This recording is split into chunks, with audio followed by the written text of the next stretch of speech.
কি পেঁয়াজ লাগাচ্ছ সেই তখন থেকে? আরে এই জিনিসটা কি ভালো, দেখো এই যে অর্ডার দিয়েছিলাম এ বাবা, online এটা কি থেকে। সোনার চা চাকনি নাকি?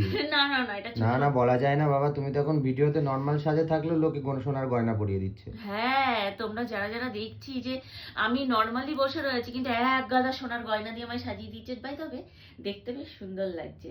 থ্যাংক ইউ যারা এইভাবে আমাকে সুন্দর সুন্দর করে সাজিয়ে দিচ্ছ। বাট এটা সোনার নয়, জানি এটার স্ক্রিনশট দিয়ে কালকে তোমরা বলে দেবে পূজাদি সোনার চা চাকনি কিনে নিয়েছে। বাট তোমাদের জন্য এই যে ক্লোজ থেকে দেখাচ্ছি, এটা সোনার চা চাকনি নয়। বাট তোমরা তোমাদের কন্টেন্টের জন্য যদি এটা সোনার চা চাকনি বানিয়ে নিতে পারো, অবশ্যই বানিয়ে নিও। Thank you so much. তো এই যে এই চা ছাকনিটা আমি অর্ডার করেছি, যেটা হচ্ছে এরকম ইয়ে করা যাবে, এই যে এরকম খোলা যাবে। এই যে এটাকে এরকম জাস্ট পরিষ্কার করার জন্য সুবিধা। সুবিধা, এটাকে যারা পরিষ্কার করতে চাইছো, ধরো এই কাঠের এইটা নষ্ট হয়ে যাবে সেই ভয়ে এটাকে খুলে দেন, তারপর এটাকে জলে পরিষ্কার করতেই পারো। তো এই যে এটা এরকম ভাবে, আর এবং ক্যারি করার জন্যও খুব সুবিধা। তো এই যে এই হচ্ছে চা ছাকনিটা। এটা হচ্ছে সম্পূর্ণ একটা পিতলের চা ছাকনি। এই হার্ড, এটা হচ্ছে কাঠের একটা হ্যান্ডেল রয়েছে। আর এই যে ছাকনিটা দেখতেও বেশ কিউট।